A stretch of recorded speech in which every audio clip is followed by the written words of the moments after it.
बिस्मिल्लाहिर्रहमानिर्रहीम। अस्सलाम वालेकुम स्टूडेंट्स। आज हम इंटीग्रेशन के बेसिक फार्मूलाज और उसके रूल्स पढ़ेंगे जो कि इंटीग्रेशन करने के लिए बहुत इंपॉर्टेंट है। सबसे पहला क्वेश्चन है what is integration. Integration is basically the reverse process of differentiation, right. It is also called as anti derivative.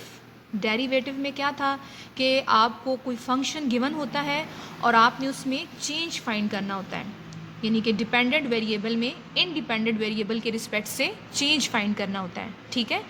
Integration में चेंज आपको गिवन होगा और आपने उसको ओरिजिनल फंक्शन में कन्वर्ट करना है, ठीक है। This is basically the integration. तो इंटीग्रेशन का जो बाकायदा आगाज़ होता है वो एक्सरसाइज 3.2 से होता है। तो उससे पहले हम ये फार्मूलाज पढ़ेंगे। तो सबसे पहले जो फार्मूला है वो है जी 1 की इंटीग्रेशन। तो 1 आप अगर रिकॉल करें, 1 डेरिवेटिव किसका होता है? 1 x का डेरिवेटिव होता है, ठीक है। जब आप x को x के रिस्पेक्ट से डिफ्रेंशिएट करते हैं तो आपके पास आंसर क्या आता था? 1। लिहाजा 1 की इंटीग्रेशन क्या होगी? x and plus constant of integration. अब इस कांस्टेंट का क्या सीन है? Look at these examples. इसमें देखें x प्लस 3 का डेरिवेटिव भी क्या आ रहा है? 1 आ रहा है, क्योंकि x का डेरिवेटिव 1 हो जाएगा और 3 कांस्टेंट, इसका डेरिवेटिव 0 हो जाएगा, so answer is 1। Similarly x plus 9 का डेरिवेटिव भी 1 है और x का डेरिवेटिव भी 1 है। तो ये डेरिवेटिव्स के आंसर्स आपके पास हैं। जब आप इनको इंटीग्रेट करेंगे तो आपके पास यहाँ पर क्या आ जाएगा? x आ जाएगा, क्योंकि 1 की इंटीग्रेशन x होती है। सिमिलरली इसका आंसर भी क्या आ जाएगा? इसको इंटीग्रेट करेंगे तो x आ जाएगा और इसको भी इंटीग्रेट करेंगे तो x आ जाएगा।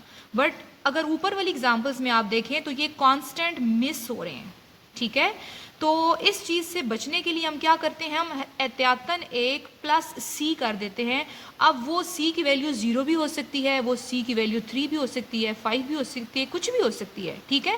तो इसीलिए इस चीज़ से बचने के लिए कि कहीं कोई कांस्टेंट ना हो इसके डेरिवेटिव में, हम जब भी इंटीग्रेट करेंगे तो आंसर्स के साथ क्या करेंगे? प्लस कांस्टेंट ऑफ इंटीग्रेशन लिख देंगे। ओके, उसके बाद है अगर कोई भी कांस्टेंट नंबर आ जाए, आपने उसको इंटीग्रेट करना हो तो आप क्या करेंगे? उस कांस्टेंट को इंटीग्रेशन से बाहर ले जाएंगे। जब आप उसको बाहर ले जाएंगे तो अंदर क्या बच जाएगा? 1। और 1 की इंटीग्रेशन आपने अभी पढ़ी है, वो क्या होती है? x। तो 1 की इंटीग्रेशन x के रिस्पेक्ट से x आ जाएगी, जो कि इस a के साथ मल्टीप्लाई हो जाएगी और आंसर आ जाएगा ax plus constant of integration. For example आपके पास है जी 5 को आपने इंटीग्रेट करना है, तो 5 को आप इंटेग्रल से बाहर निकाल लें, अंदर क्या बच जाएगा? 1। तो 1 की इंटीग्रेशन क्या आ जाएगी? x and plus constant of integration. उसके बाद थर्ड फार्मूला है कि अगर किसी फंक्शन के साथ कोई कांस्टेंट मल्टीप्लाई हो रहा हो तो उस कांस्टेंट को आप इंटीग्रेशन से बाहर निकालेंगे, यानी जो आपका इंटेग्रल है वो कांस्टेंट को अफेक्ट नहीं करता। जो कांस्टेंट या कोफिशिएंट होगा वो इंटेग्रल से बाहर आ जाएगा और इंटीग्रेट आप सिर्फ किसको करेंगे? फंक्शन को, जिसमें आपका वेरिएबल इन्वॉल्व होगा, राइट। उसके बाद फोर्थ वाला है कि अगर दो फंक्शंस ऐड हो रहे हैं या सब्ट्रैक्ट हो रहे हैं तो इंटेग्रल उन दोनों के ऊपर अलग अलग अप्लाई किया जा सकता है। नेक्स्ट है कि अगर x की कोई पावर आ जाए, ठीक है, तो उसके ऊपर आप पावर रूल लगाएंगे, इसको पावर रूल कहते हैं। तो पावर रूल में क्या होता है कि पावर में आप 1 ऐड कर देते हैं और डिनोमिनेटर में उसी के साथ डिवाइड कर देते हैं, प्लस कांस्टेंट ऑफ इंटीग्रेशन, ठीक है।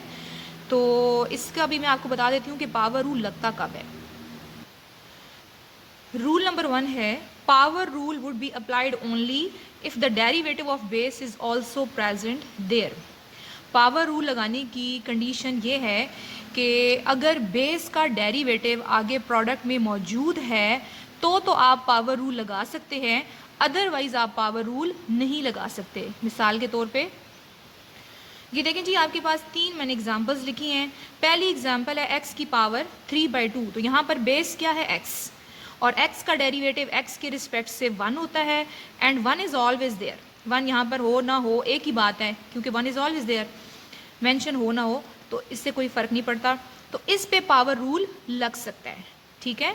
तो पावर रूल में अब क्या करेंगे, पावर में 1 ऐड कर देंगे और उसी के साथ डिवाइड कर देंगे and plus constant of integration.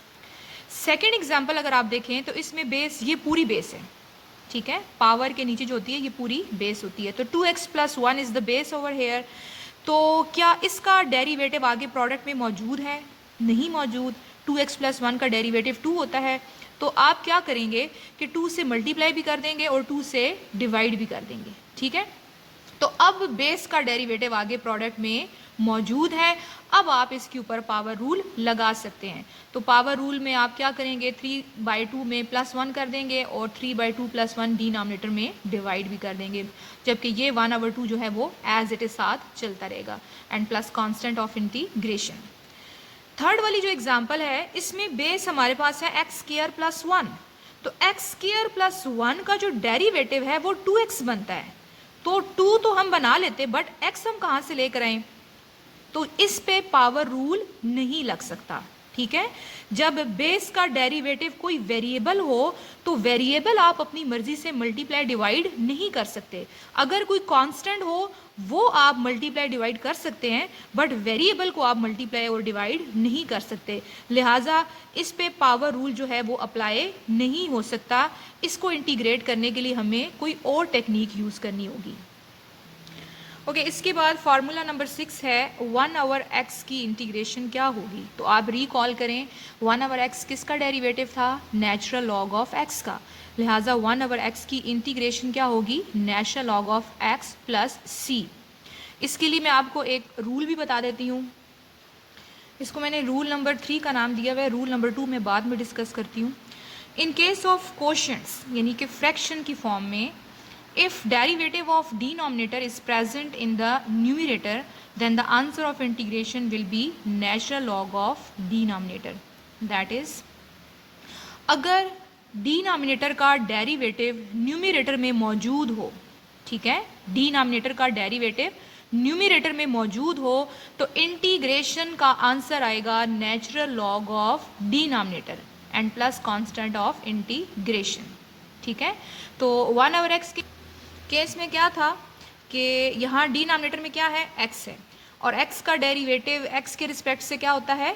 1 होता है, जो कि इसके न्यूमिरेटर में मौजूद है। लिहाजा इसकी इंटीग्रेशन का आंसर क्या आ जाएगा? Natural log of denominator, right. उसके बाद 7 नंबर पे है एक्सपोनेंशियल फंक्शन e⁻x। तो e⁻x का डेरिवेटिव भी आपको याद होगा कि e⁻x ही होता है, और इंटीग्रेशन में भी क्या आएगा कि e⁻x की इंटीग्रेशन e⁻x ही होगी प्लस कांस्टेंट ऑफ इंटीग्रेशन। इसके लिए भी एक रूल है जिसको मैंने रूल नंबर 2 का नाम दिया हुआ है। Integration of exponential function can be done only if the derivative of power is also present there, ठीक है। एक्सपोनेंशियल फंक्शन की इंटीग्रेशन आप सिर्फ उसी सूरत लिख सकते हैं जब उनके पावर का डेरिवेटिव आगे प्रोडक्ट में मौजूद हो। This is rule number 2। उसके बाद a⁻x है, ये भी एक्सपोनेंशियल फंक्शन है। तो a की कोई भी वैल्यू हो सकती है, 2 हो सकती है, 3 हो सकती है, 5, कुछ भी वैल्यू आ सकती है। तो जनरल करके हमने इसको a⁻x लिखा हुआ है। तो a⁻x की इंटीग्रेशन होगी a⁻x divided by natural log of a plus c। और इसके लिए भी वही रूल है कि एक्सपोनेंशियल फंक्शन की इंटीग्रेशन आप उसी सूरत में लिख सकते हैं जब उनके पावर का डेरिवेटिव आगे प्रोडक्ट में मौजूद हो। तो यहाँ पर पावर क्योंकि x है और x का डेरिवेटिव x के रिस्पेक्ट से 1 होता है एंड 1 इज ऑलवेज देयर, इसीलिए हमने इसकी इंटीग्रेशन लिख ली है। नेक्स्ट है साइन x। साइन x की इंटीग्रेशन होगी जी -cos x plus c। cos x की इंटीग्रेशन है sin x plus c। secant square x, तो secant स्क्वायर x याद करें किसका डेरिवेटिव था? tan x का। लिहाजा tan x की इंटीग्रेशन होती है, सॉरी, secant स्क्वायर x की इंटीग्रेशन होती है tan x plus c। Similarly cosecant square x, ये किसका डेरिवेटिव था? ये कॉट का डेरिवेटिव था माइनस कोसेकेंट स्क्वायर। अब क्योंकि यहाँ पर सिर्फ कोसेकेंट स्क्वायर लिखा हुआ है, लिहाजा कोसेकेंट स्क्वायर की इंटीग्रेशन क्या होगी? Minus cot x plus c। Similarly secant x into tan x, तो ये डेरिवेटिव किसका था? ये सीकेंट का डेरिवेटिव था। लिहाजा सीकेंट इंटू टैन की इंटीग्रेशन क्या होगी? Secant x plus c। And 14 number पे है कोसिकेंड इनटू कॉट, ठीक है। तो कोसिकेंड का डेरिवेटिव था माइनस कोसिकेंड इनटू कॉट, लिहाजा कोसिकेंड इनटू कॉट की इंटीग्रेशन होगी माइनस कोसिकेंड एक्स प्लस सी, ठीक है। यानी कि इंटीग्रेशन करने के लिए आपको डेरिवेटिव्स जो है ना वो फिंगर टिप्स पे याद होने चाहिए।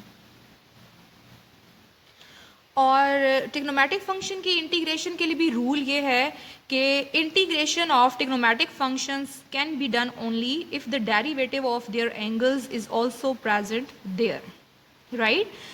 ट्रिग्नोमेट्रिक फंक्शन की इंटीग्रेशन आप उसी सूरत में कर सकते हैं जब उनके एंगल का डेरिवेटिव आगे प्रोडक्ट में मौजूद हो, ठीक है। नंबर 15 पे है tan x। Simple tan x की आप इंटीग्रेशन कैसे फाइंड करेंगे, इसके लिए मैं आपको एक वो तरीका बता देती हूँ। आप tan को लिख सकते हैं साइन बाय कॉज, उसके बाद आप क्या करेंगे कि कॉस का डेरिवेटिव बनाएंगे न्यूमरेटर में। तो कॉस का डेरिवेटिव तो माइनस साइन होता है, इसीलिए आप माइनस के साथ साइन को भी मल्टीप्लाई करवा देंगे और उसका आप बाहर उलट भी लिख देंगे, यानी कि एक माइनस इंटेग्रल से बाहर भी आ जाएगा। तो अभी हमने रूल पढ़ा था कि अगर डिनोमिनेटर का डेरिवेटिव न्यूमरेटर में मौजूद हो तो इंटीग्रेशन का आंसर आता है नेचुरल लॉग ऑफ डिनोमिनेटर। तो ये जो स्टार्ट वाला माइनस है ये एज इट इज़, और इसकी इंटीग्रेशन बन जाएगी natural log of cos x and plus c. अब लॉ की प्रॉपर्टी यूज़ करते हैं, ये जो माइनस है 1 है ये आगे आके क्या हो जाएगा, पावर बन जाएगा x, ये कॉज इसकी पावर बन जाएगा, कॉज इनवर्स बन जाएगा, सॉरी इस x की होल पावर बन जाएगा, ठीक है। इसको करेक्ट कर लेते हैं, इसकी ये होल पावर बन जाएगा, कॉज x की होल पावर -1। तो इसको अगर हम पॉजिटिव करना चाहें तो हम इसको डिनोमिनेटर में शिफ्ट कर लेते हैं, तो यहाँ डिनोमिनेटर में आके ये 1 कॉज हो जाएगा। तो 1 कॉज क्या होता है, सीकेंड x होता है, लिहाजा tan x की इंटीग्रेशन आप डायरेक्ट ये भी लिख सकते हैं natural log of secant x plus c. और इसके अलावा अगर आप माइनस आपको परेशान नहीं कर रहा तो फिर आप इसको minus log cos x plus c भी लिख सकते हैं। तो ये दोनों इंटीग्रेशन है tan x की। उसके बाद cot x है, तो cot x के साथ भी आप यही करें, इसको cos बाय साइन लिख लें। तो अब साइन का डेरिवेटिव तो cos ही होता है जो कि ऑलरेडी वहाँ पर प्रेजेंट है, कोई माइनस वगैरह करने की मल्टीप्लाई करने की ज़रूरत नहीं हमें। तो हम डायरेक्ट इसकी इंटीग्रेशन लिखेंगे natural log of sine x plus c, क्योंकि डिनोमिनेटर का डेरिवेटिव न्यूमरेटर में मौजूद है। तो ये इंटीग्रेशन हो गई जी cot x की। उसके बाद सीकेंड x की इंटीग्रेशन क्या होती है, natural log of secant x plus tan x plus c. इसका प्रूफ भी हम देख सकते हैं। और कोसिकेंड x, इसकी इंटीग्रेशन होती है natural log of cosecant x minus cot x plus c. और एंड पे है हमारे पास कि अगर आपके पास ये टर्म आ जाए जो कि बहुत दफ़ा आती है क्वेश्चंस में 1/1 प्लस एक्स स्क्वायर, इसकी इंटीग्रेशन होती है जी tan इनवर्स x, क्योंकि अगर आप याद करें ना तो tan इनवर्स x का डेरिवेटिव क्या होता है 1/1 प्लस एक्स स्क्वायर, लिहाजा इसकी इंटीग्रेशन क्या आएगी tan इनवर्स x। अच्छा, इसको हम जनरलाइज भी कर सकते हैं। सम टाइम ऐसा होगा कि यहाँ पर 1 नहीं होगा बल्कि यहाँ पर कोई और नंबर भी आ सकता है, तो हम उसको जनरलाइज करके a का नाम दे देते हैं कि a का स्क्वायर अगर आ जाए तो 1/a square plus x square, इसकी इंटीग्रेशन होगी 1/a tan inverse x by a plus c, ठीक है। और 20th नंबर पे है कि अगर ये फॉर्म आ जाए 1/√1 माइनस एक्स स्क्वायर, तो ये याद करें ये किसका डेरिवेटिव था, ये साइन इनवर्स x का डेरिवेटिव था। तो इसकी इंटीग्रेशन क्या होगी sine inverse x plus c, right. और इसको भी अगर हम जनरलाइज कर लेंगे यानी a 1 की जगह कोई नंबर a आ जाए तो वो फार्मूला क्या बन जाएगा 1/√a square minus x square into D x equal होगा किसके, sine inverse x over a। Let me correct ये, ठीक है, sine inverse x over a plus constant of integration. ये दोनों बहुत ज़्यादा इस्तेमाल होते हैं, इसलिए ये आपको ना याद होने चाहिए। हाँ जी, जिस तरह मैंने आपको बताया है कि आप इसका प्रूफ भी कर सकते हैं। इसका फेडरल बोर्ड जो है उसमें अक्सर प्रूफ भी आ जाता है, बल्कि इस दफ़ा तो मैंने पिंडी बोर्ड के पेपर में भी देखा था, सप्लीमेंट्री के पेपर में, कि इसका प्रूफ आया हुआ था। तो सीकेंड x को प्रूव करना था इसकी इक्वल। तो आप कैसे प्रूव करते हैं, बहुत आसान तरीका है। आप सीकेंड x को मल्टीप्लाई करवा दें और डिवाइड भी करवा दें सीकेंड x प्लस tan x के साथ। ठीक है, मल्टीप्लाई एंड डिवाइड करवा दिया आपने। न्यूमिरेटर्स को मल्टीप्लाई कर दें, सीकेंड को सीकेंड के साथ तो सीकेंड स्क्वायर बनेगा, सीकेंड को टैन के साथ तो टैन इंटू सीकेंड एक्स बन जाएगा, और इस तरह डिनोमिनेटर जो है वो एज इट इज़। अब अगर आप चेक करें तो डिनोमिनेटर का डेरिवेटिव न्यूमिरेटर में मौजूद है, यानी बन चुका है। किस तरह के सीकेंड एक्स, इसका डेरिवेटिव क्या होता है, सीकेंड इंटू टैन एक्स, जो कि ये है, और इसी तरीके से टैन का डेरिवेटिव क्या होता है, सीकेंड स्क्वायर एक्स। तो इन दोनों फंक्शंस का डेरिवेटिव जो है वो न्यूमिरेटर में मौजूद है, लिहाजा इंटीग्रेशन का आंसर क्या आ जाएगा, natural log of denominator plus c. Similarly cosecant x में हम क्या करेंगे, कोसीकेंड को आपने इस तरह भी लिख सकते हैं सी एस सी, ठीक है। तो कोसीकेंड के केस में हमने कोसीकेंड एक्स माइनस कॉट एक्स के साथ मल्टीप्लाई भी करवा दिया और डिवाइड भी करवा दिया है। तो अब इसको अंदर मल्टीप्लाई करवा देते हैं, ये कोसीकेंड स्क्वायर बन गया, ये कोसीकेंड इंटू कॉट बन गया, जबकि डिनोमिनेटर एज इट इज़। तो अब यहाँ पर भी जो डिनोमिनेटर है इसका डेरिवेटिव न्यूमिरेटर में मौजूद है। किस तरह, कोसीकेंड का डेरिवेटिव होता है जी माइनस कोसीकेंड इंटू कॉट एक्स, ये मौजूद है माइनस समेत। सिमिलरली कॉट का डेरिवेटिव होता तो माइनस कोसीकेंड स्क्वायर है, बट यहाँ फंक्शन माइनस कॉट है, तो माइनस कॉट का डेरिवेटिव क्या आ जाएगा, सिर्फ कोसीकेंड स्क्वायर। तो पूरे डिनोमिनेटर का डेरिवेटिव न्यूमिरेटर में मौजूद है, लिहाजा इंटीग्रेशन का आंसर आएगा natural log of denominator plus c. Okay जी, इसके बाद मैं आपको फर्दर रूल्स बताते जाऊँ। ये हमारा रूल नंबर 4, ये मैंने अभी तक आपको नहीं बताया, ये क्या है। In case of improper fractions we will convert them into proper fractions by long division.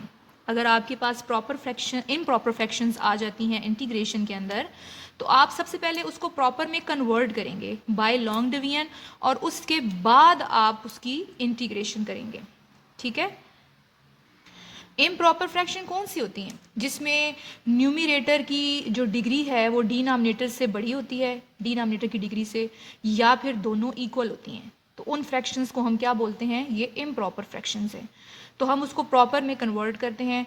और प्रॉपर फ्रैक्शंस कौन सी होती हैं, जिसमें न्यूमिरेटर की डिग्री छोटी होती है और डिनोमिनेटर की डिग्री बड़ी होती है। Rule number 6, in case of fractions involving sum or difference of radicals means under roots in the denominator, we will rationalize them. अगर इंटेग्रल्स के अंदर आपके पास इस तरह की टर्म्स आती हैं जिसमें डिनोमिनेटर में स्क्वायर रूट्स ये हैं, अंडर रूट्स हैं, रेडिकल्स हैं, वो प्लस माइनस हो रहे हैं, तो उसको इंटीग्रेट करने से पहले आप क्या करेंगे, रेशनलाइज करेंगे, तो वो फंक्शन थोड़ा सिंपल हो जाएगा और उसको इंटीग्रेट करना आसान हो जाएगा। Next is rule number 7. In case of products of trigonometric functions, that is sin alpha cos beta, इन दोनों का प्रोडक्ट हो, या cos alpha sin beta, या दोनों साइन हो जाएं sin alpha sin beta, और या फिर दोनों cos हो जाएं cos alpha into cos beta, this is product, ठीक है। अगर इस तरह का प्रोडक्ट अपीयर हो जाता है इंटेग्रल्स में, यहाँ पर देखिए डिफरेंट मैंने नेम्स रखे हैं, एक में एंगल अल्फा रखा है और दूसरे में एंगल मैंने बीटा रखा है, तो ये शो करने के लिए कि इनके एंगल्स क्या होंगे, डिफरेंट होंगे। प्रोडक्ट्स की फॉर्म में तो होंगे बट इनके एंगल्स क्या होंगे, डिफरेंट होंगे। तो उस केस में आप क्या करेंगे, we will convert the product into sum और difference by using these formulas, ठीक है। तो प्रोडक्ट के लिए क्योंकि अभी तक हमने कोई इंटीग्रेशन में टेक्निक नहीं पढ़ी है, तो जब इनके प्रोडक्ट्स आएंगे तो आपने क्या करना है कि इनको प्रोडक्ट से सम या डिफरेंस में कन्वर्ट करना है। और ये फार्मूलाज आप लोग फर्स्ट ईयर में चैप्टर नंबर 10 में पढ़ चुके हैं कि 2 sin alpha into cos beta equal होता है sin alpha plus beta plus sin alpha minus beta के, और ये सारे फार्मूलाज यहाँ पर लिखे हुए हैं, ये आप देख सकते हैं। तो जब ये प्रोडक्ट से सम या डिफरेंस में कन्वर्ट हो जाएंगे तो ये दो टर्म्स बन जाएंगी, फिर आप अलग अलग इंटेग्रल इन पे अप्लाई करेंगे और इनको इजीली इंटीग्रेट कर लेंगे। Rule number 8 is in case of sine square और cos square we will put half angle identities, ठीक है। इंटीग्रेशन में जब भी साइन स्क्वायर एक्स आएगा या कॉस स्क्वायर एक्स आएगा तो हमेशा आपने उनकी जगह हाफ एंगल आइडेंटिटीज पुट करनी है। ये भी आप फर्स्ट ईयर में चैप्टर 10 में पढ़ चुके हैं। साइन वाली में माइनस आता है और कॉस वाली में प्लस आता है, बाकी वैल्यूज सेम है इनकी, तो ये आपको याद होनी चाहिए इनको सॉल्व करने के लिए। Rule number 9 is, in case of tan square and cot square, we will put following identities. अगर इंटीग्रेशन में tan square आ जाए या cot square आ जाए तो उनकी जगह फिर आप ये वाली आइडेंटिटीज पुट करेंगे. tan square x की जगह हमेशा आप पुट करेंगे secant square x -1 और cot square x की जगह आप क्या पुट करेंगे, cosecant square x -1. ओके जी, दैट्स इट. बेसिक फार्मूले आपके यही हैं जो कि थ्रू आउट द चैप्टर इस्तेमाल होंगे. बाकी हर एक्सरसाइज में डेफिनेटली कोई ना कोई नई बात आती है, तो वो जैसे जैसे एक्सरसाइज आएगी वो मैं आपको साथ साथ बताती जाऊंगी. तो एक्सरसाइज 3.2 स्टार्ट करने से पहले ये सारे फार्मूलाज और ये सारे रूल्स आपको ज़बानी याद होने चाहिए. ओके, अल्लाह हाफिज़.